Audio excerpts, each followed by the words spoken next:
Assalamualaikum warahmatullahi wabarakatuh. Perkenalkan, nama saya Wulan Nuliana Pita, Prodi Pendidikan Bahasa dan Sastra Indonesia dengan NPM 22221210008. Di sini saya akan menjelaskan mengenai sejarah sastra Indonesia. Rumusan masalah pada presentasi kali ini adalah: 1. Apa itu sejarah sastra? Kedua, apa itu sejarah sastra Indonesia? Ketiga, periode-periode sejarah sastra Indonesia. Latar belakang. Karya sastra merupakan suatu bentuk kontemplasi dan refleksi pengarang terhadap keadaan di luar dirinya, misalnya lingkungan atau masyarakat. Hal ini sejalan dengan pemikiran Al-Ma'ruf yang mengungkapkan bahwa sastra merupakan hasil kreasi sastrawan melalui kontemplasi yang refleksi setelah menyaksikan berbagai fenomena kehidupan di dalam lingkungan sosial. Keberadaan bahasa dalam sastra menjadi unsur penting. Bahasa dalam sastra mempunyai ciri khas yang berbeda dengan bahasa ilmiah. Sarana-sarana bahasa dimanfaatkan pengarang dalam mengungkapkan kontemplasi dan refleksinya. Penyajian disusun secara menarik dan terstruktur dalam bentuk teks. Selanjutnya, sejarah sastra. Apa sih pengertian sejarah sastra? Sejarah sastra adalah sejarah perkembangan sastra yang terjadi atas rangkaian peristiwa dalam periode-periode perkembangan sastra suatu bangsa mulai lahir sampai perkembangan terakhir. Sedangkan pengertian sejarah sastra Indonesia sendiri adalah: sejarah sastra Indonesia secara khusus adalah studi sastra yang mengungkap rangkaian kejadian-kejadian dalam periode-periode perkembangan kesusastraan Indonesia mulai dari awal hingga akhir. Kemudian selanjutnya adalah kelahiran sastra. Menurut beberapa para tokoh seperti 1. Umar Junus berpendapat bahwa sastra Indonesia itu lahir pada tahun 1928. Selanjutnya ada Ajib Rosidi yang berpendapat bahwa kelahiran sastra itu pada tahun 1920 atau 1921. Selanjutnya Teu berpendapat bahwa kelahiran sastra itu pada tahun 1920. Sedangkan Slamet Mulyana itu berpendapat bahwa kelahiran kesusastraan Indonesia itu baru ada pada masa kemerdekaan setelah mempunyai bahasa yang resmi sebagai bahasa negara. Kesusastraan sebelum kemerdekaan adalah kesusastraan Melayu, belum kesusastraan Indonesia. Selanjutnya adalah sarjana Belanda. Sarjana Belanda berpendapat bahwa kelahiran sastra Indonesia itu merupakan kelanjutan sastra Melayu. Dan Dr. Nugroho Noto Susanto berpendapat bahwa kelahiran sastra Indonesia itu pada tanggal 20 Mei 1908. Selanjutnya ada periode sejarah sastra Indonesia. Mohon maaf, itu ada kesalahan teknis. Seharusnya yang pertama adalah periode 1850 sampai 1933. Dilanjutkan dengan periode 1933 sampai 1942. Selanjutnya periode 1942 sampai 1945. Kemudian periode 1945 sampai 1961 dan dilanjutkan dengan periode 1961 sampai 1971. Kemudian 1971 sampai 1998 dan dilanjutkan yaitu periode 1998 sampai sekarang ini. Marilah kita bahas satu persatu mengenai periode-periode sejarah sastra Indonesia. Yang pertama itu periode 1850 sampai 1933, yang dimana karya sastra yang banyak ditulis adalah roman yang beralus lurus, gaya bahasanya mempergunakan perumpamaan klise dan peribahasa-peribahasa, tapi menggunakan bahasa percakapan sehari-hari, banyak digresi, bercorak romantis dan didaktis. Pada periode ini ada sastra Melayu Tionghoa. Sastra Melayu Tionghoa merupakan sastra Melayu Cina di Indonesia yang tumbuh dan berkembang sebelum munculnya sastra Indonesia modern di akhir abad 19. Namun karena adanya kebijakan politik, sastra Melayu Tionghoa pada masa dulu tidak termasuk ke dalam sastra Indonesia. Salah satu alasannya karena karya sastra ini menggunakan bahasa Melayu pasar yang dianggap rendah.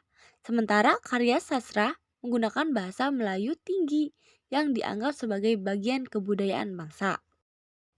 Selanjutnya, bacaan liar perkembangan kesusastraan Indonesia. Pada periode awal ini ditandai dengan produksi bacaan kaum pergerakan yang sering disebut oleh negara kolonial sebagai bacaan liar. Kaum pergerakan memandang produksi bacaan mereka sebagai bagian yang tidak terpisahkan dari mesin pergerakan untuk meningkatkan dan menggerakkan kaum kromo, kaum buruh, dan kaum tani yang tak bertanah. Produksi bacaan dapat berbentuk surat kabar, novel, buku, syair, sampai teks berlagu. Bagi mereka, bacaan merupakan alat penyampaian pesan dan orang-orang tertentu, organisasi-organisasi pergerakan kepada kaum kromo. Oleh spektrum revolusioner dan radikal dari kaum pergerakan, bacaan diisi pesan tentang zaman yang telah berubah dan penindasan kekuasaan kolonialisme. Selanjutnya yaitu ada sastra koran. Istilah sastra koran biasanya dipakai orang untuk menjelaskan mengacu pada prosa, puisi, atau drama yang diterbitkan dalam koran. Selanjutnya ada balai pusaka, di mana balai pusaka itu sendiri pada awalnya adalah komisi untuk bacaan sekolah pribumi dan bacaan rakyat atau komisi Jorden Inlandse School and Volkskultur yang didirikan pada tahun 1908. Komisi ini dimaksudkan untuk memerangi bacaan liar yang banyak beredar pada awal abad ke-20. Secara sepihak, Belanda menyebutnya sebagai saudagar kitab yang kurang suci hatinya, penerbit tidak bertanggung jawab, agitator, dan bacaan liar. Selain itu juga untuk memerangi pengaruh nasionalisme dan sosialisme yang mulai tumbuh subur di kalangan pemuda pelajar. Periode selanjutnya yaitu 1933 sampai 1942, di mana karya sastra yang banyak ditulis adalah puisi, selain drama, cerpen, roman yang beraliran romantik, puisi jenis baru, dan soneta. Puisi-puisi tersebut menggunakan kata-kata nan indah, bahasa perbandingan, gaya sajaknya darvan dan polos. Rima merupakan sarana kepuitisan. Pada periode ini ada 2 poin, yaitu 1 polemik kebudayaan dan kedua adalah pujangga baru. Polemik kebudayaan adalah momen pergaulatan pemikiran di kalangan budaya Indonesia pada tahun 1930-an. Satu bagiannya adalah polemik seputar apakah zaman Indonesia modern pada awal ke-abad 20 merupakan kelanjutan zaman sebelumnya ataukah justru sama sekali baru.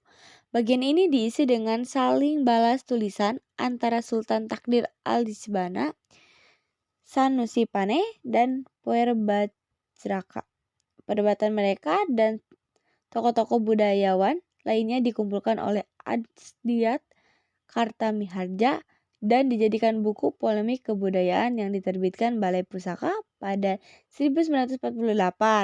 Kami menghadirkan tulisan Alisabana, Pane, dan Miharja secara berseri. Selanjutnya adalah pujangga baru.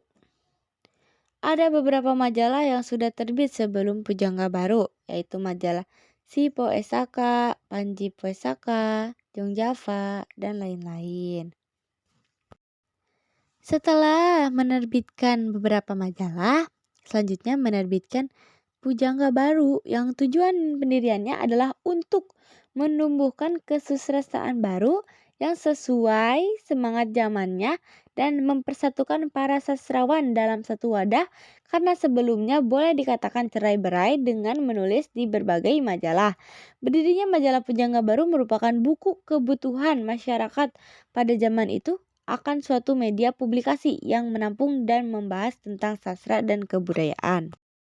Selanjutnya periode 1942 sampai 1945. Periode ini ditandai dengan banyaknya karya propaganda dan syarat dengan politik Jepang untuk mempengaruhi rakyat Indonesia membantu Jepang dalam Perang Asia Raya. Pemerintah melalui Balai Pusaka Keimen Bunika Sidoso menerbitkan karya-karya baik novel, puisi, dan cerpen yang kebaikannya dan keunggulan Jepang. Pada periode ini ada dua masa, yaitu masa pendudukan Jepang awal Maret pada tahun 1942, yang dimana karena bahasa Jepang hanya sedikit diketahui orang Indonesia, bahasa Indonesia menjadi bahasa utama untuk tujuan pro. Karya sastra yang mendukung Jepang akan memperoleh kesempatan publikasi.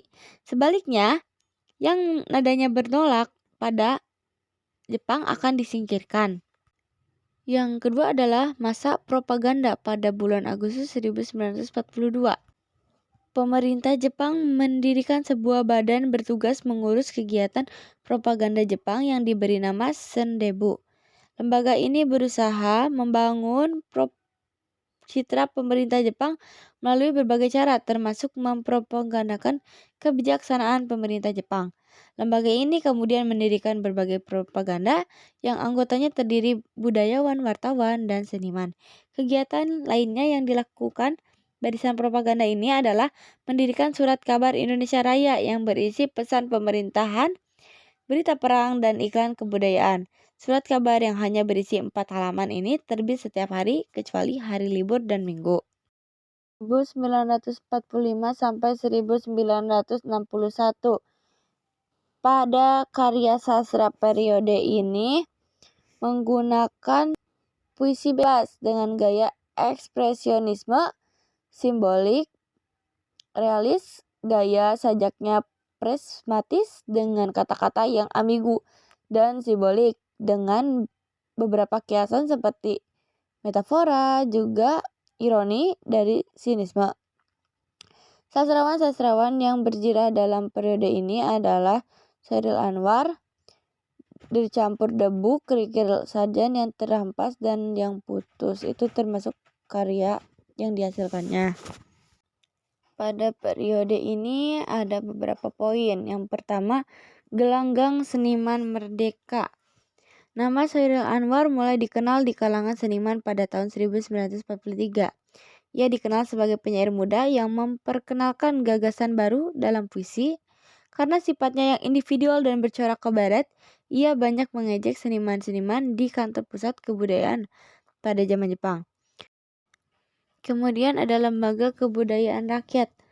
Lembaga Kebudayaan Rakyat atau dikenal dengan Lekra didirikan atas inisiatif DN Idit Nyoto MS Ashar dan AS Darta pada tanggal 17 Agustus 1950, 6 bulan setelah diumumkan Surat Kepercayaan Gelanggang yang berpandangan humanisme universal.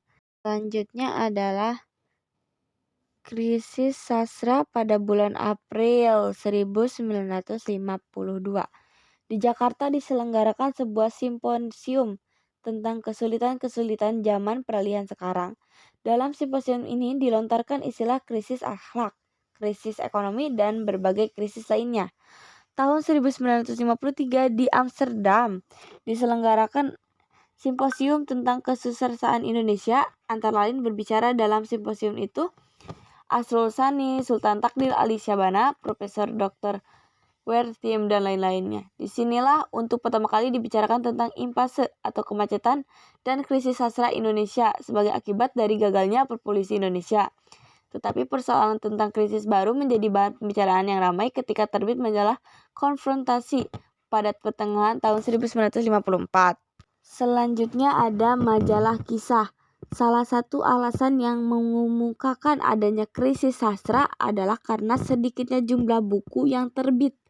Hal ini disebabkan karena kesulitan yang dialami oleh beberapa penerbitan. Tidak hanya penerbitan yang sudah lama, seperti Balai Pusaka, tetapi juga penerbitan-penerbitan lainnya, antaranya Pusaka Rakyat, Pembangunan, Tinta Mas, dan lain-lain. Perubahan status yang berkali-kali dihadapi Balai Pusaka pada waktu selain kekurangan keuangan.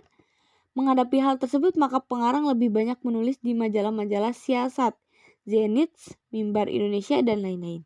Karena keterbatasan ruang, maka majalah hanya bisa memuat sajak, cerpen, dan karangan-karangan lainnya yang tidak begitu panjang.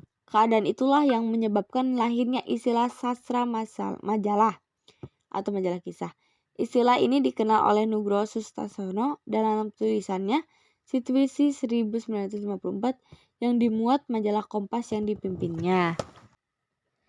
Selanjutnya ada periode 1961 sampai 1971.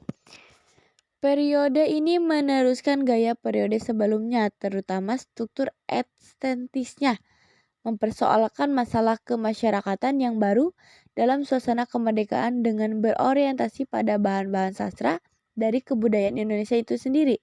Karena dampak pada corak sastranya bermacam-macam, ada beride keislaman, ide kenasionalisme, ide rakyat, dan ada yang bebas mengabdi kemanusiaan.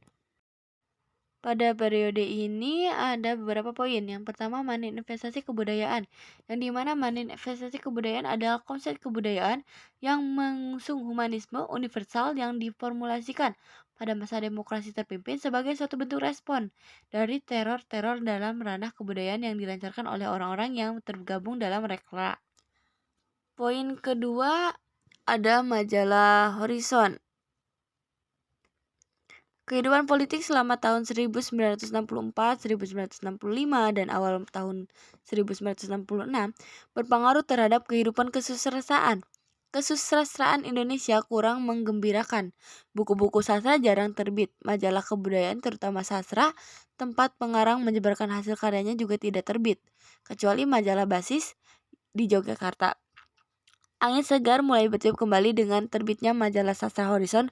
Pada majalah ini terbit pada 1 Mei 1966 yang diasuh oleh 1.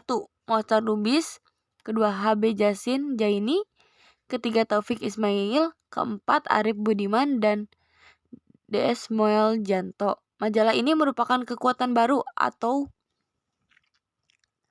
sesuatu yang baru dalam kesusastraan Indonesia. Kreativitas para seniman dan sastrawan yang selama ini terbungkam mendapat penyaluran dalam majalah ini. Yang selanjutnya adalah heboh sastra.